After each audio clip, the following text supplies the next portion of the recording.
So today we're going to discuss nonverbal communication, the world beyond words. This chapter is not in your book, so this lecture video and the PowerPoint will be the information that you receive over this subject.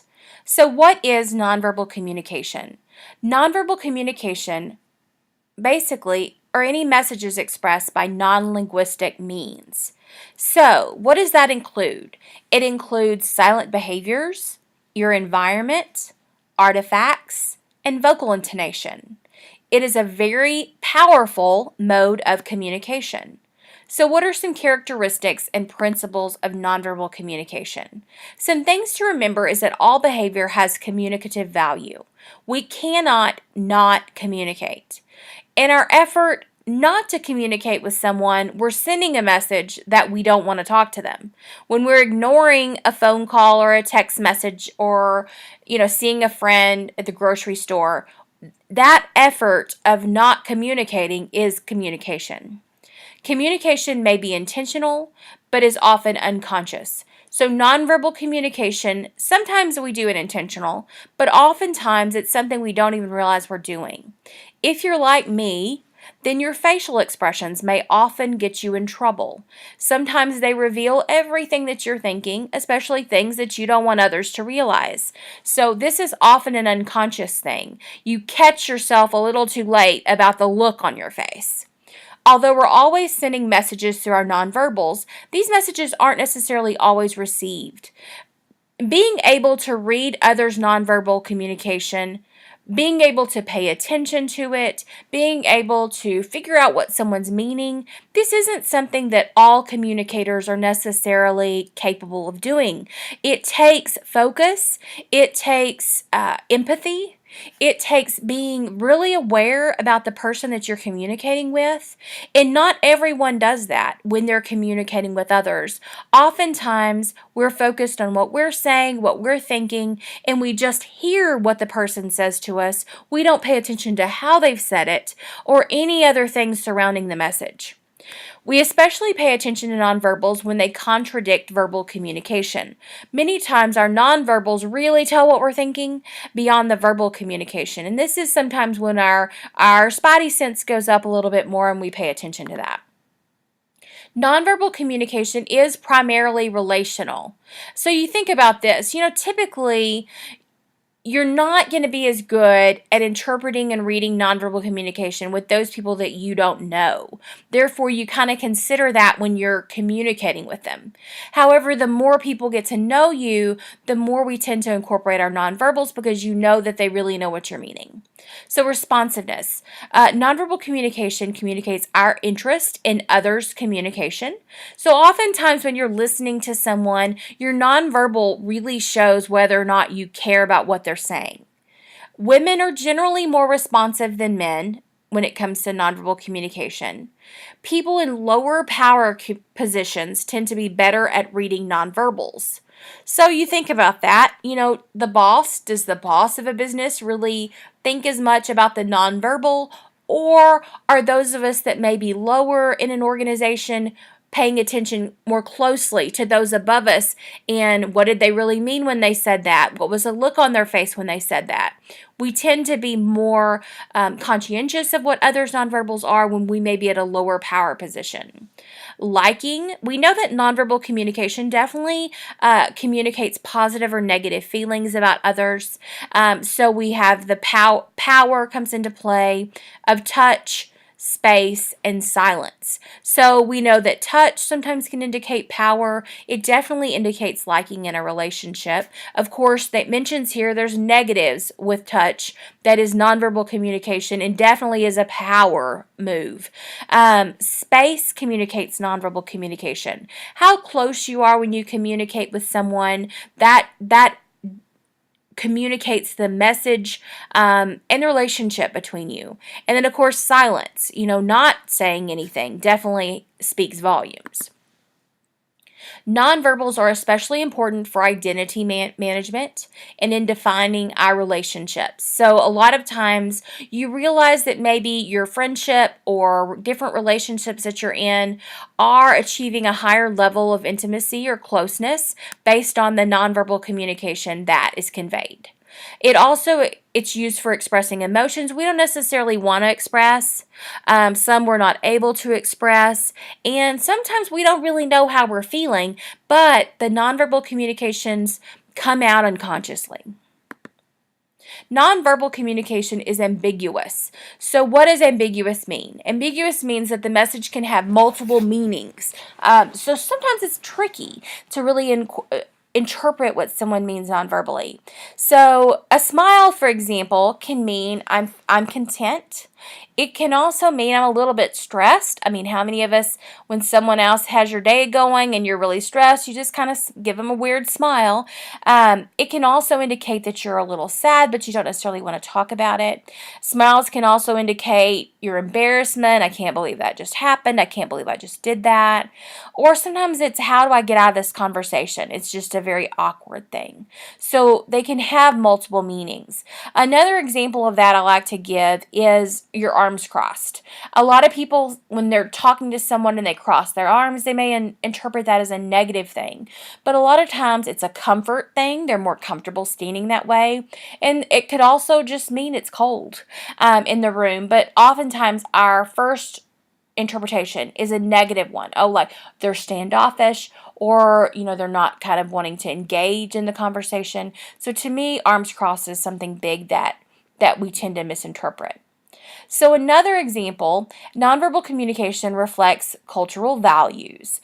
And this is a fascinating thing to look into. If you've never researched the differences of nonverbal communication between cultures, it's very interesting. It's especially important if you plan to travel abroad, or if you think that your work will end up communicating with other people in other countries with the future profession that you choose. Understanding the nonverbal communication of others is key.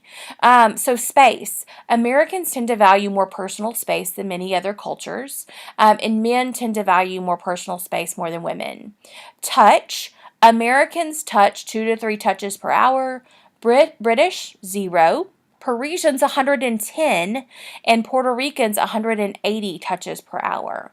I'm just going to take note of some countries I don't necessarily want to go to. Eye contact. In North America, it's frankness, assertiveness, honesty.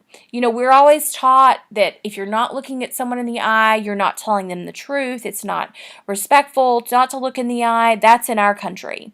But in many Asian and Northern European countries, it's abrasive and disrespectful to look at someone in the eye, especially someone older than you. That's considered disrespectful.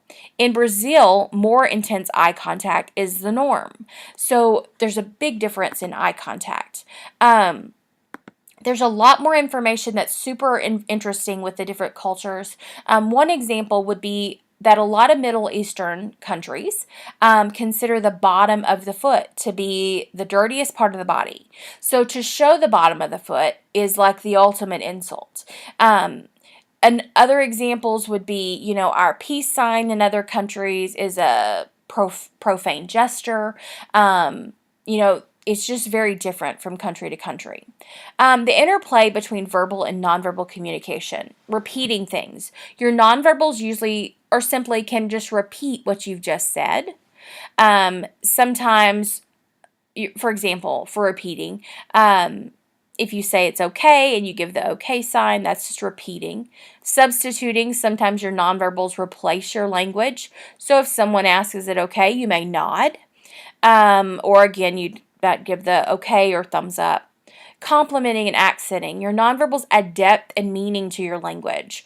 Illustrators and affect displays. So our tone of voice really communicates a lot. And your tone of voice itself is a nonverbal communication. So you think about when you're listening to someone, and we all know people that are more animated than others with their voice versus people that have a pretty flat affect. So you think about how much more engaging it is when someone is a little bit more animated in their speech versus not much at all. And you think about how you sometimes don't feel like you know where you stand when you're communicating with someone that may have a flatter affect. Nonverbal communications are also regulators. They help regulate the conversation. So you think, for example, the way that you might move or speak, or the tone of voice that might change when you're trying to wrap a conversation up. So that would be an example of a regulator. A lot of times, nonverbal communication contradicts. So you say one thing, but your nonverbals say another. So I feel like a lot of guys really sympathize with this. So they might say something to their girlfriend or their wives and say something like, I know we were going to go to the movies Friday night, but my buddies asked if we could go to a football game. And then the response might be, well, that's just fine. And so the message is that everything's fine. The words say everything's fine. But if you're paying attention to the tone of voice, you would realize things are not fine and it would be a bad idea to go. Nonverbal communication also indicate deception. Nonverbals are under less conscious control when you're deceiving someone. So deception is more likely to be revealed through your nonverbals. So if you're wanting to lie to someone, I would do it over the phone or text rather than in person. Probably more text because our tone of voice tells a lot. High self-monitors and people who have lots of practice in deception are most successful at it. So there's some people that are very high self-monitors. They're very aware of their behaviors. They're very well aware of their non-verbal communication and what they're doing when. Sometimes it's almost rehearsed. So people like that are much better at communicating in deception than those that aren't high self-monitors. Women tend to be better at detecting deception. Stereotypically, women are more aware of nonverbal communication, so they may be a little bit better at detecting when someone's deceiving them. Deceivers tend to make more speech errors, to hesitate, to have higher vocal pitch. They might fidget, they might blink their eyes more, and they might shift their posture more. So the different types of nonverbal. First, we know we have face and eyes. Our facial expressions communicates a lot. Like I said earlier, it gets me in trouble a great deal by not realizing what I'm doing. Eye contact definitely communicates a lot non-verbally. Over 1,000 distinct facial expressions exist. Eyes can be especially expressive. We have over 1,000 distinct facial expressions. Eyes can be especially expressive. They're the windows to the soul. Most of us have heard that. You really understand a person when you're looking in their eyes, and that's where kind of the deception, dishonesty can come. Men and women have been found to be equally expressive. Men show the most emotion in the lower left quadrant of their face, while women show emotion all over their face.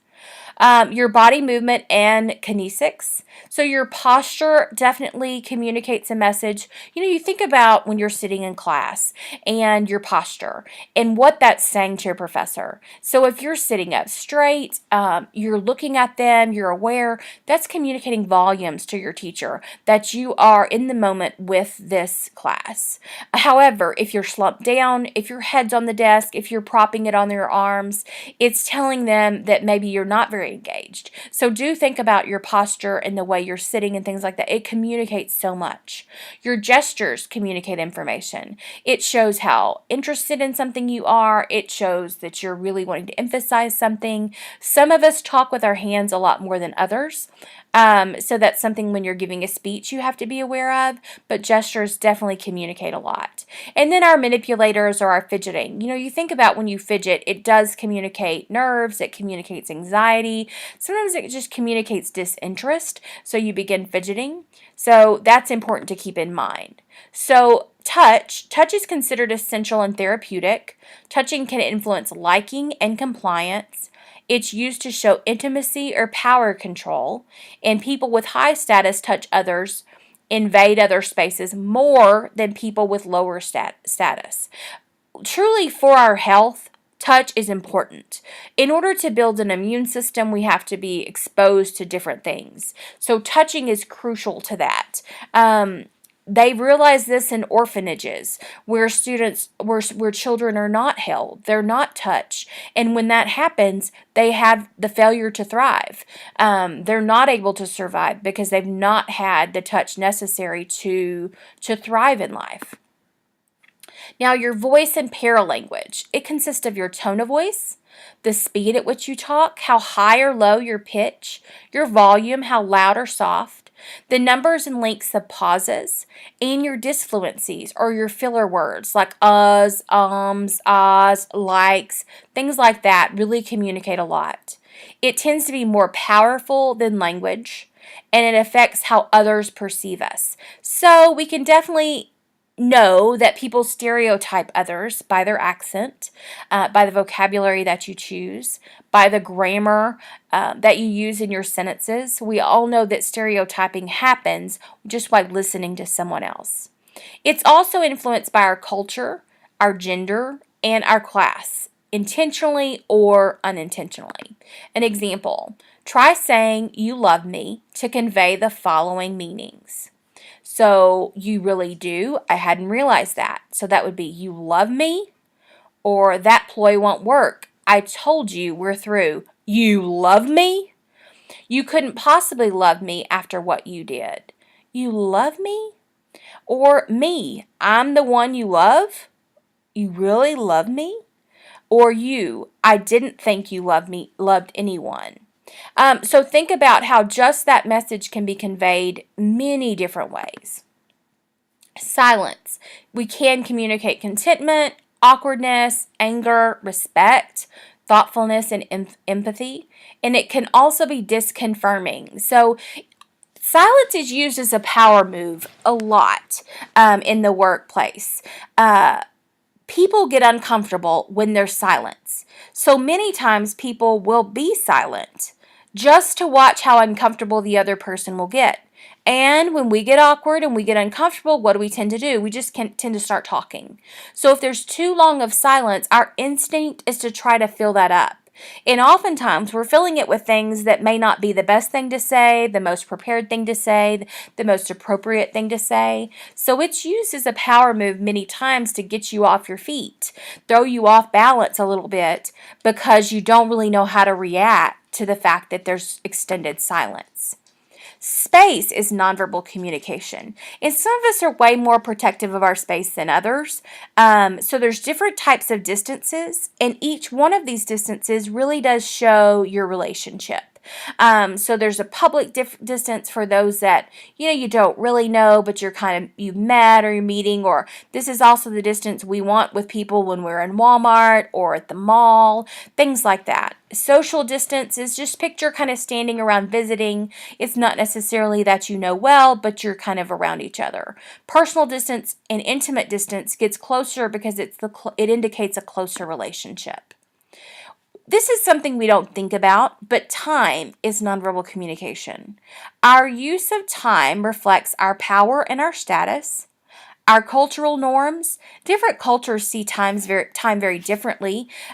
We know that some cultures, you just always know that people will arrive late. That happens in a lot of Latin American cultures where business meetings don't necessarily happen at the time that's said. Other cultures, being early is the only acceptable way to have time. I would say in America, we're getting a little bit more lenient on that, but you are expected to arrive places on time. Time communicates expectations and interpersonal priorities. So think of it this way. When you are late for class consistently, or even a couple of times, that's communicating something nonverbally. If you miss class, that communicates a lot nonverbally. Think about your relationships or your interpersonal relationships. So let's say you have a set of friends that you hang out with all the time, but you meet someone new and you're dating someone, just started dating someone, and your time shifts. So that's communicating nonverbally to your friends that this person is now taking priority, and it communicates to this new person in your life that they're taking priority and they're who you want to spend time with. So consider how time really does communicate a lot. Now, physical appearance, that communicates nonverbally. Beauty is in the eye of the beholder. We know that different people have different standards for what's beautiful. We tend to notice obvious things first, gender, race, then we note attractiveness. Physically attractive people generally are perceived as better. Importance played on physical appearance can be very damaging, but it is something that's embedded in society. And it's what we do with it that's most important. So are you someone that only considers physical appearance, or are you someone that gets to know someone and then they see the beauty of the person, and people become more attractive once you know them? Artifacts. Artifacts include clothing, jewelry, personal belongings, accessories. This communicates a lot of things: our economic level, our educational level, our social position. A lot of things are communicated by the clothes you wear, the jewelry you wear, the messages that are on your clothes. So those things are very important. And it's very much part of a first impression. You think about, there's so many rules of things to wear or not to wear when you're going on an interview. There are power colors that you should wear. We know that black, red, a purple, a bold purple, or royal blue, those are power colors. You wouldn't necessarily wear pink or pastels when you're going on an interview. We also know that when you're going on an interview, there's certain amount of jewelry that's that's acceptable. So you wouldn't wear, your necklace, your bracelet, your rings, your earrings, all of that at one time. You would definitely tone that down for an interview. Environment. Your environment communicates something about you. We surround ourselves with the things that are important to us and meaningful to us. These artifacts kind of define our territory. So when we walk into your apartment or your dorm room or your house, looking at the things that you surround yourself with definitely communicates a lot about you. It communicates your style, it communicates your interest, your passions a lot of times. So your environment is very important. It can influence your interactions, and how people use an environment definitely communicates something about them. So some guidelines for improving nonverbal communication. Nonverbals are personal and ambiguous. Personal qualifications take responsibility for your interpretations of others. Use I language to check your perception of others. Nonverbals. So think about this. This is kind of a key thing in counseling. You're not supposed to say, "You made me feel this way. I interpreted what you did as this. This is how I felt when this happened." Contextual qualifications. Be aware of how the context might influence others' nonverbals. Be aware of how different cultural norms might influence others' nonverbals. And be careful not to jump to conclusion based on your own cultural norms. Just because it may not be acceptable to your culture doesn't mean it isn't to someone else's. The last thing I want to point out to you is that people often communicate a lot of information non-verbally to us. If you want to be a communicator that has empathy for others, that is caring, that is very aware of others, then you need to really pay attention to nonverbal communication. Sometimes people may be suffering in some way that you don't realize. Their words don't tell you this, but if you really honed in on their nonverbals, you would see what's going on. You would notice a distinct difference, and you might ask the appropriate questions that might help someone that may be feeling sad, depressed, who knows. But it's very important in our society that we pay attention to others when we're communicating to them, with them, and that we pay attention to the full message and not necessarily just part of the message.